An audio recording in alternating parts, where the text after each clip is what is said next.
चतुर्थी की पूजन में जो आप आखा दाना रखते हो, गेहूं वगैरह कुछ भी जो रखते हो, उसकी बड़ी महत्वता होती है महाराज। यहाँ तक कहा गया है, चतुर्थी की कथा तो आप लोग पढ़ते होंगे, जो लोग पढ़ते हैं उनको मालूम होगा। चतुर्थी की कथा में लिखा है, चौथ माता के व्रत में वर्णन किया गया है कि वो आखा दाना जो रखा जाता है, मान लो कोई जरूरी काम होता है तभी आखा दाना को रखा जाता है, संभाल के रखते हैं कि हम इस काम के लिए जा रहे हैं और हमारा ये कार्य सफल होना चाहिए। तो जिसने चतुर्थी का व्रत करा है, जिसने चंद्रदेव का पूजन करा, चतुर्थी का व्रत करा, वो गणेश जी से विनती करके वहां से 2-4 आखा दाना उठा ले, और जो व्यक्ति का काम अटक रहा है अपने ही घर का, पर दूसरे कुल को नहीं देना, अपने ही कुल के अंतर्गत जो काम अटक रहा है उसकी जेब में, उसके पल्लू में उस चीज को रख दिया जाए। तो चतुर्थी जो अगली आती है, जैसे आप महीने की करते हो तो महीने की, और आप जैसे करते हो कि 4 अलग बड़ी बड़ी चतुर्थी करते हो तो उसके अनुसार आपका कार्य सिद्ध होता ही है। उस आखे दाने का इतना महत्व होता है क्योंकि चतुर्थी का व्रत करने वाली माता जब व्रत करती है तो स्वयं चतुर्थी की कथा में लिखा हुआ है कि पार्वती जी गणेश जी से चतुर्थी की कथा बचवाती। तो चतुर्थी की कथा जब होती है तो उसको स्वयं गणेश जी बाच रहे हैं। तो व्रत कौन सुन रही है? माता पार्वती। और आपने जो आखा दाना लिया वो गणेश जी के भाव से लिया, गणेश जी से निवेदन करके, विनय करके, प्रार्थना कर उसको प्राप्त किया। तो जिनकी यहाँ संपदा की कमी होती है, वैभव की कमी होती है, लक्ष्मी की कमी होती है, प्रतिष्ठा की कमी होती है, धन की कमी होती है, उसके लिए बुधवार के दिन अगर शंकर पर 1 लोटा पानी चढ़ाया जाता है तो जिन लड़कियों का विवाह नहीं हो रहा, जिन बच्चों का विवाह नहीं हो रहा, उन बच्चों के भी विवाह हो जाते हैं। हमारा बल वृद्धि से मतलब होता है जिस कन्या या वर का विवाह नहीं होता, 40 साल हो गए या 30 साल हो गए, या जब 28 के बाद में लड़का लड़की क्रॉस हो जाए कि 29 में, 30 में, 32 में, 34 में, 40 तक पहुंच गए और विवाह नहीं हो रहा, तब बेलपत्री के जो पेड़ होता है, वृक्ष होता है, उस वृक्ष की जो डाली होती है, उस डाली के मनकों से जो माला बनती है, बाजार में भी मिल जाती है बेल की माला, उस माला को भगवान शंकर को समर्पित कर कर बेलपत्री के वृक्ष के नीचे बैठ कर भगवान शंकर का पंचाक्षर मंत्र का जाप करना है। कौन सा मंत्र है? पंचाक्षर। पंचाक्षर मंत्र कल बताया था, नमः शिवाय। अगर रसोई घर से भोजन में तुलसी डलकर अगर ठाकुर जी के सामने वो थाली रखी तो ये पक्का है वो थाली ठाकुर जी नहीं जीमेंगे, क्योंकि उसमें तुलसी रखी हुई आई है। हाँ, जब ठाकुर जी के सामने थाली रखा गई और तुमने थाली रखने के बाद में मंदिर के सामने बैठ के फिर तुलसी डाली तो ठाकुर जी उसको स्वीकार कर लेते हैं। क्यों? क्योंकि 33 करोड़ देवी देवता एक जगह पर विराजमान हैं। जब हम थाली रखते हैं, प्रथम देव उस भाग को ग्रहण कर ले। जब तक तुलसी डालते हैं, प्रथम देव अपनी दृष्टि हटा लेते हैं। समय होता है, एक टाइम होता है, एक पल होता है, एक घड़ी होती है कि गणेश जी महाराज हमारे घर में आ गए। गणेश जी की सबसे पहली जो आरती हो, उस आरती के समय पर अगर धूप बत्ती जलाई जाए या गोबरी को जलाकर उसमें गूगल छोड़ी जाए और गूगल छोड़ने के बाद गणेश जी का नाम ध्रुम वर्ण कह दिया जाए तो गणेश जी को तुम्हारे घर की पूजा स्वीकार करना पड़ती है। बस वो समय हम जानते, हम तो बस उतना जानते हैं कि शिव महापुराण में लिखा और मुद्गल पुराण में लिखा, गणेश पुराण में लिखा, गणेश जी का एक नाम होता है ध्रुम वर्ण। क्या नाम है? ध्रुम वर्ण गणेश जी का एक नाम होता है। जब हम धूप जलाकर और धूप लगाने के बाद में गणेश जी की सबसे पहली आरती करने के पहले अगर हम सबसे पहली आरती गणेश जी की कर रहे हो, अपने घर में स्थापना कर रहे हो, बिठा रहे हो, और तुम चाहते हो कि गणेश जी मेरे घर में आके मेरी पूजा को स्वीकार करें और जो मांगू मेरा गणेश मुझे दे 10 दिन के अंदर, तो पहला नाम लेकर पुकार लेना ध्रुम वर्ण विनायक, बैठो, बस काम हो गया। वो फिर ही होकर आता। सुंदर जोड़ी थी शंकर और पार्वती की, सही है कि गलत है? कभी नहीं झगड़ते थे।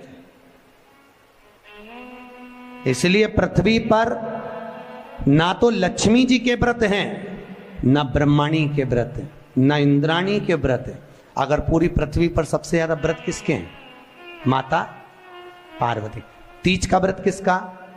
पार्वती का। चतुर्थी का व्रत किसका? पार्वती का। चौथ का व्रत किसका? पार्वती का। छठ का व्रत किसका? पार्वती का। जितने व्रत है सब माता पार्वती। गणेश जी मैया को प्रसन्न करने के लिए अष्ट रूप में धारण करते हैं। 8 रूप भगवान गणेश जी ने धारण किए। एक मयूरेश्वर गणेश, दूसरा सिद्धि विनायक, तीसरा बल्लालेश्वर, फिर वरद विनायक, फिर चिंतामणि, फिर गिरजात्मज, फिर भगवान गणेश विघ्नेश्वर अष्ट विनायक, फिर महागणपति। ऐसे गणेश जी के अष्ट नाम हुए। उस समय तिजोरी के अंदर जो गणेश की प्रतिमा रखी जाती है किस नाम से रखी जाती है? तो तिजोरी में हम जो गणेश की प्रतिमा रखते हैं वो वरद विनायक के नाम से रखते हैं। कौन सा गणेश? वरद।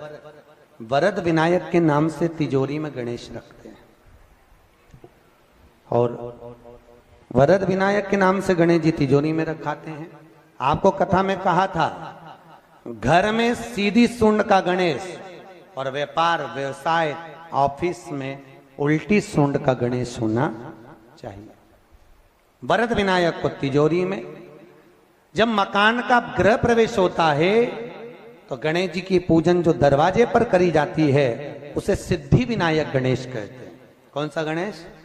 सिद्धि विनायक। जब हम घर में शुभ कार्य हो, बंदरवाल लगाएं, कोई दरवाजे पर शुभ लाभ लगाएं या स्वस्तिक बनाएं या माताएं दरवाजे पर रंगोली डाले तो उसी समय पर सिद्धि विनायक के नाम से रंगोली डालना चाहिए।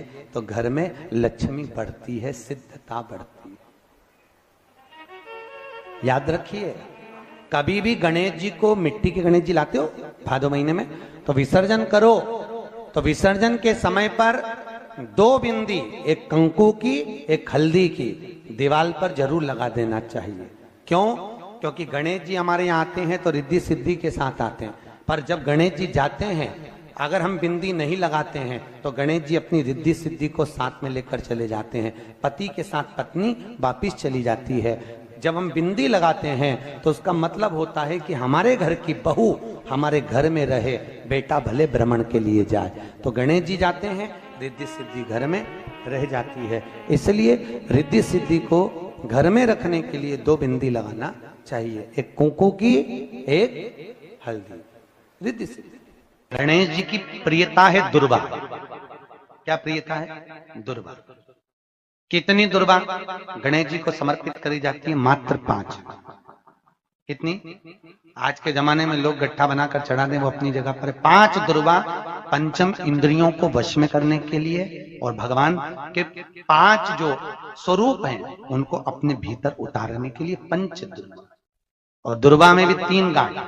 जब दुर्वा समर्पित करी जाती है तो उसमें नीचे दुर्वा की डंडी पर गांठ रहती है, 3 छोटी छोटी गांठें होना चाहिए। चतुर्थी का जो व्रत करने वाली होती हैं, जो चतुर्थी का पूजन करने वाली होती हैं, उनके भीतर का एक भाव होता है कि जैसे ही शाम का समय आए चंद्रदेव का पूजन करें। चंद्र जब प्रकट हो जाए, कलश भर लिया, उसके नीचे आखा दाना रख दिया, चावल गेहूं जो भी आप रखते हो पूजन के लिए, ऊपर पात्र आदि रख दिया, जलाशय, फिर अपन ने घी का दिया लगाकर पूजन भी कर ली। तो जो चतुर्थी का पूजन करने वाली होती है, जो चतुर्थी का नियम व्रत धारण करने वाली होती है, बड़ी बड़ी चतुर्थियां करती हैं या उसका नियम धारण करती हैं, तो चतुर्थी का जो पूजन करती है वो किस चीज के लिए होता है? केवल संतान, पुत्र, परिवार, हमारा कुटुंब, हम जिस कुल में हैं, हमारा कुल वैभव की ओर बढ़े, संपदा की ओर बढ़े और उसकी आयु बढ़े,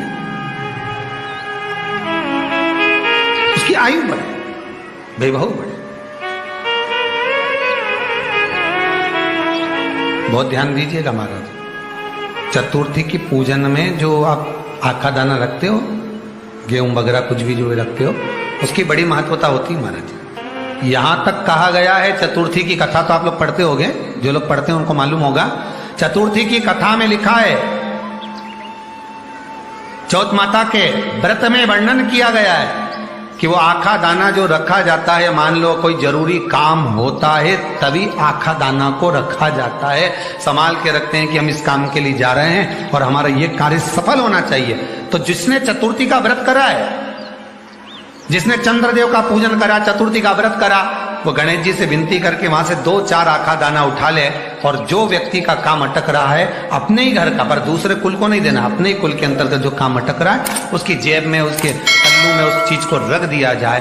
तो चतुर्थी जो अगली आती है, जैसे आप महीने की करते हो तो महीने की, और आप जैसे करते हो कि 4 अलग बड़ी बड़ी चतुर्थी करते हो, तो उसके अनुसार आपका कार्य सिद्ध होता ही है। उस आखे दाने का इतना महत्व होता है क्योंकि चतुर्थी का व्रत करने वाली माता जब व्रत करती है तो स्वयं चतुर्थी की कथा में लिखा हुआ है कि पार्वती जी गणेश जी से चतुर्थी की कथा बचवाती।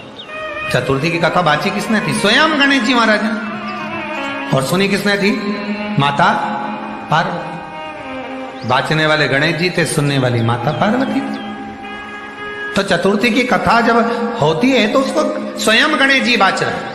तो व्रत कौन सुन रही है? माता पार्वती। और आपने जो आखा दाना लिया वो गणेश जी के भाव से लिया, गणेश जी से निवेदन करके, विनय करके, प्रार्थना कर उसको प्राप्त किया।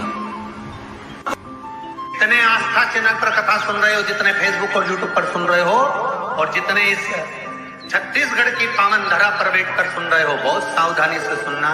एक छोटा सा कपूर का टुकड़ा जब आरती में जलाया जाता है तो ये कपूर क्यों जलाते हैं? इस कपूर का महत्व क्या है? इस कपूर का कारण क्या है? ये कपूर है कौन जिसको हम आरती में जलाते? क्या जरूरत इस कपूर को आरती में जलाने की? क्या जरूरत इसको यज्ञशाला में जलाने की? क्या जरूरत है इस कपूर को पूजन में जलाने की? स्वयं गुरु बाबा कहते हैं यदि कोई आरती में, पूजन में, घर में एक कपूर का टुकड़ा आरती के बाद में जब समर्पित करेगा तो उसको अश्वमेध यज्ञ का पुण्य प्राप्त हो जाएगा। अश्वमेध यज्ञ के पुण्य को पाने के लिए कपूर का टुकड़ा आज भी आरती में जलाया जाए।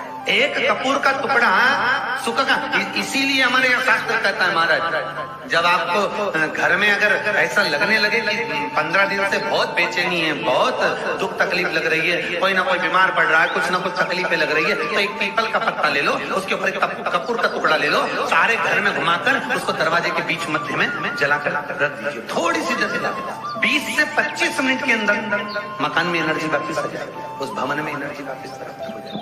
20 से 25 मिनट के अंदर एनर्जी वापस। लग रहा है कि यहाँ नेगेटिव है तो उसको पॉजिटिव बनाया जा सकता है। रात को 12 बजे शंकर जी के मंदिर में शिवलिंग पर चढ़ी हुई बेलपत्री को उठाकर शंकर मंदिर का शिखर देखकर चबा चबा कर खा लीजिए। आपके पाँव के घुटने बदलने की जरूरत नहीं पड़ेगी, ऑपरेशन की जरूरत नहीं।